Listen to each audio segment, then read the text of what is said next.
le sujet du bien-être peut sembler parfois futile. Et pourtant, il n'est pas à prendre à la légère.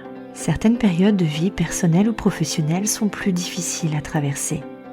Tu cherches des clés pour te remotiver, regagner l'énergie pour avancer ou tout simplement retrouver l'apaisement ? Tu es à la bonne place.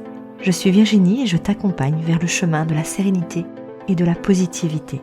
Je te livre ici des réflexions personnelles, des astuces et des rencontres remplies de positifs en toute simplicité. Bienvenue dans la voie positive.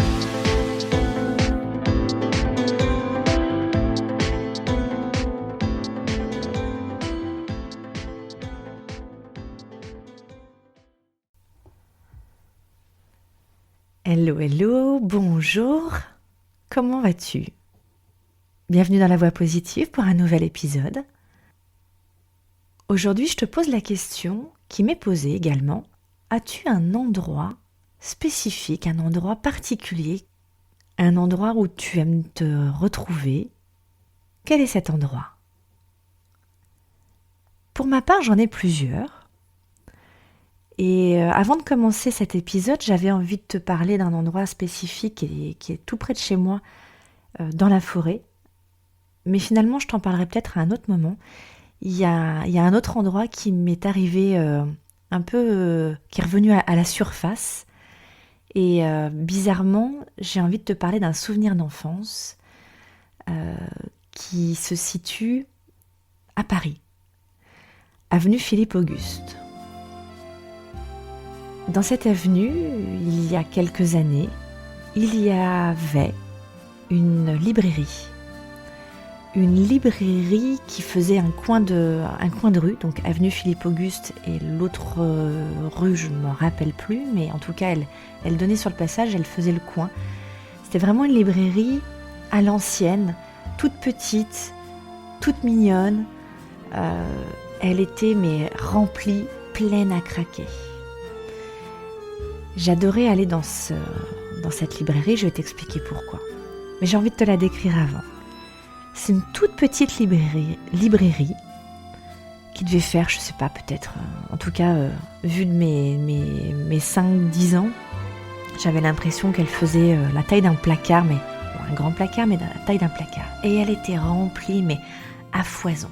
Il y avait des livres, il y avait des revues, il y avait des cartes postales, il y avait des bonbons, il y avait même des Barbies, des poupées qui étaient tout en haut avec plein de peluches. Ça ressemblait pour moi en fait à la caverne d'Ali Baba. Tu sais, cette scène où il arrive et ça paraît énorme, mais là en même temps, il y avait tellement de choses. Bon, il faisait bureau de tabac puisqu'à l'époque c'était d'actualité, mais je les vois même pas en fait dans l'image. C'était vraiment tout ce qu'il y avait autour. Il y avait ces petits carrelages, tu sais, en carreaux gris poivrés, avec des petits carreaux noirs, des petits carreaux bordeaux. C'était juste magique. Et en fait, cette librairie, c'était celle de mes grands-parents.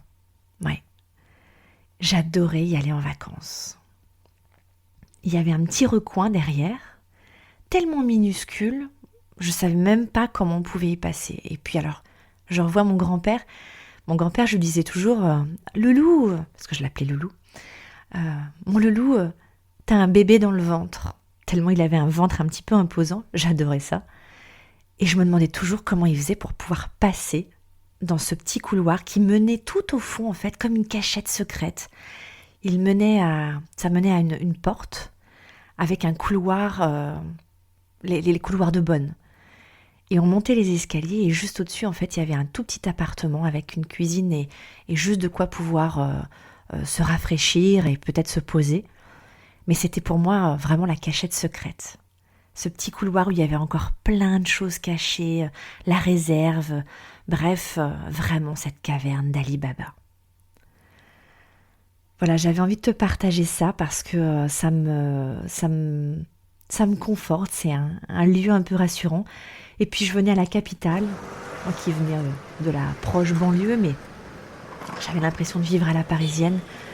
Ma grand-mère m'emmenait faire pas les boutiques, mais les commerçants pour avoir mon steak haché frais du jour, ou mon poisson avec ma sole, qu'elle adorait me cuisiner.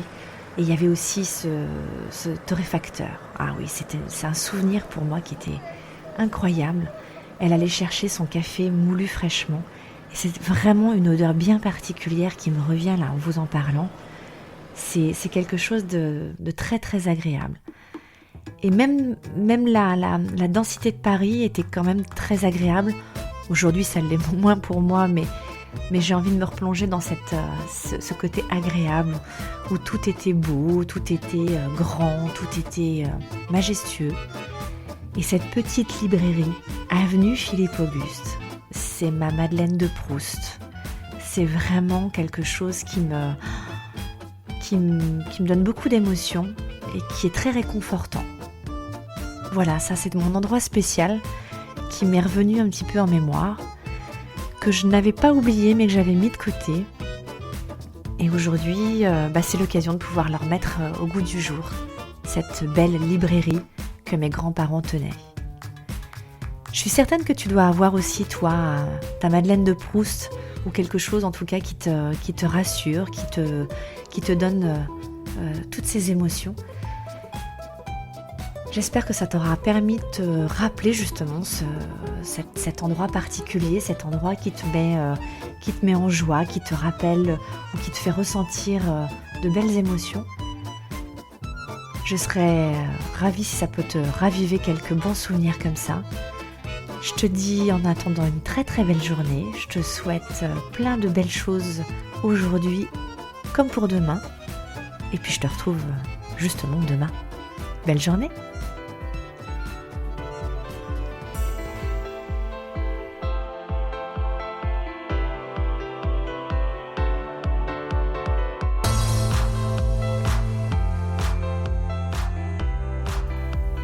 Si ce podcast t'a plu, n'hésite pas à le partager à un ou plusieurs de tes proches ou aux personnes à qui cela pourrait faire du bien de l'écouter.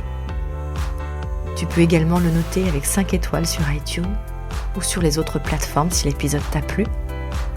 Et tu peux me suivre sur tous les autres réseaux sociaux à LVI Sophrocoach. Je te souhaite une belle journée et je te dis à très vite. Ciao!